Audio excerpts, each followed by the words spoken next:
Hello दोस्तों, स्वागत है आप सभी का इस नए वीडियो में। आज हम क्रोध को रोकने के तरीके को समझेंगे।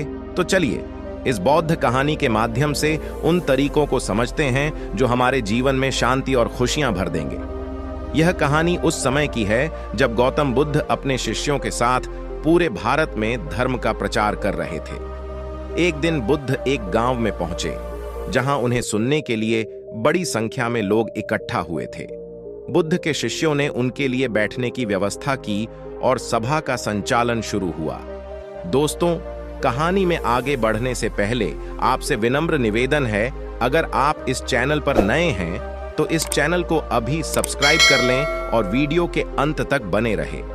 सभी बड़े ध्यान से बुद्ध की शिक्षाएं सुन रहे थे जब अचानक एक व्यक्ति उठ खड़ा हुआ। उसका चेहरा लाल हो रहा था, आंखों में क्रोध था और वह गुस्से से कांप रहा था। उसने बुद्ध को उंगली दिखाते हुए कहा, तुम एक ढोंगी हो, तुम्हारी बातें बिल्कुल बेकार हैं, तुम लोगों को गुमराह कर रहे हो। वह व्यक्ति सभा में सबके सामने चिल्ला रहा था, लेकिन बुद्ध शांत बने रहे। शिष्य और लोग उस व्यक्ति की बातों से विचलित हो गए, लेकिन बुद्ध ने उसकी तरफ देखकर सिर्फ मुस्कुरा दिया। बुद्ध के चेहरे पर न कोई क्रोध था, न ही कोई घृणा। बुद्ध के इस शांत स्वभाव को देखकर वह व्यक्ति और भी ज्यादा क्रोधित हो गया। वह चिल्लाने लगा, तुम कुछ नहीं हो, तुम्हारी बातें झूठी हैं। मैं इस गांव का सम्मानित व्यक्ति हूं और मैं कहता हूं कि तुम्हें इस गांव से तुरंत चले जाना चाहिए। बुद्ध ने अब धीरे से बोलना शुरू किया, अगर तुमने अपनी बात कह ली हो तो अब मैं कुछ पूछना चाहूंगा। वह व्यक्ति बुद्ध की शांति देखकर थोड़ा हैरान हुआ, लेकिन अपनी क्रोध की लहर में उसने कहा, पूछो, क्या पूछना है? बुद्ध ने कहा, मान लो किसी व्यक्ति ने तुम्हारे पास एक उपहार लाया हो।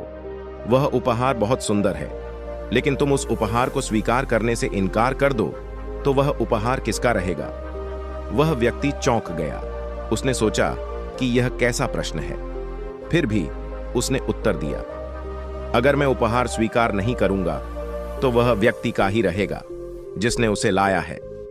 बुद्ध मुस्कुराते हुए बोले, ठीक वैसे ही अगर तुम मुझ पर क्रोध कर रहे हो और मैं उसे स्वीकार नहीं करता तो यह क्रोध तुम्हारा ही रहेगा। मैं तुम्हारे क्रोध को नहीं लेता, इसीलिए वह तुम्हारे पास ही रहेगा और तुम्हें जलाएगा। बुद्ध की यह बात सुनकर उस व्यक्ति का क्रोध कुछ हद तक शांत हो गया, लेकिन वह अभी भी पूरी तरह से समझ नहीं पाया था।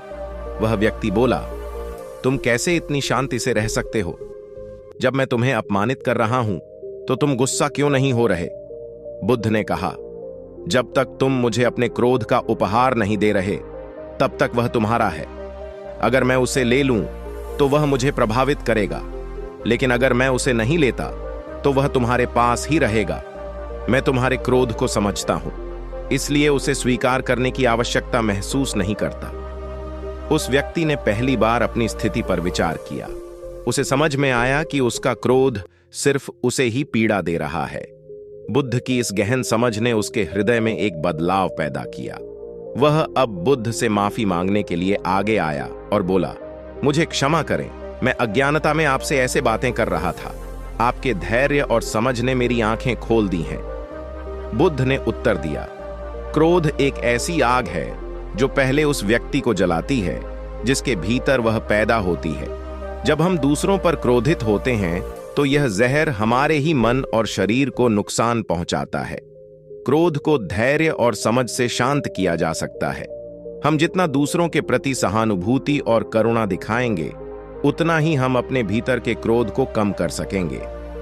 उस व्यक्ति ने बुद्ध के चरणों में झुकते हुए कहा, आपने आज मुझे जीवन की सबसे बड़ी सीख दी है। मैं अब कभी क्रोध को अपने भीतर स्थान नहीं दूंगा और शांति का मार्ग अपनाऊंगा। गौतम बुद्ध ने हमें सिखाया कि क्रोध को शांत करना तभी संभव है जब हम इसे स्वीकार नहीं करते। जब कोई व्यक्ति हमारे प्रति गुस्से से पेश आता है तो अगर हम भी उसी तरह से जवाब देते हैं तो वह गुस्सा और बढ़ जाता है। लेकिन अगर हम शांत रहते हैं और समझदारी से उसका सामना करते हैं तो क्रोध हमें प्रभावित नहीं करता। क्रोध को रोकने का सबसे अच्छा तरीका है धैर्य और आत्मसंयम। बुद्ध कहते हैं कि जब हम दूसरों के क्रोध का उत्तर शांतिपूर्ण तरीके से देते हैं तो वह क्रोध धीरे धीरे समाप्त हो जाता है। अपने जीवन में शांति और संतुलन लाने के लिए हमें अपने भीतर की करुणा और सहनशीलता को बढ़ावा देना चाहिए। यह कहानी बताती है कि कैसे बुद्ध ने क्रोध को एक साधारण और गहरी सिखावट के द्वारा नियंत्रित किया। बुद्ध का यह संदेश आज भी हमें सिखाता है कि क्रोध को रोकने के लिए हमें उसे स्वीकार नहीं करना चाहिए, बल्कि शांतिपूर्वक और समझ के साथ उसका सामना करना चाहिए। दोस्तों, अगर आपको यह वीडियो अच्छा लगा हो तो वीडियो को लाइक करिए और हमारे YouTube चैनल जलवा मोटिवेशनल को सब्सक्राइब करना ना भूलिए। तो मिलते हैं एक नई वीडियो के साथ, तब तक के लिए नमस्कार।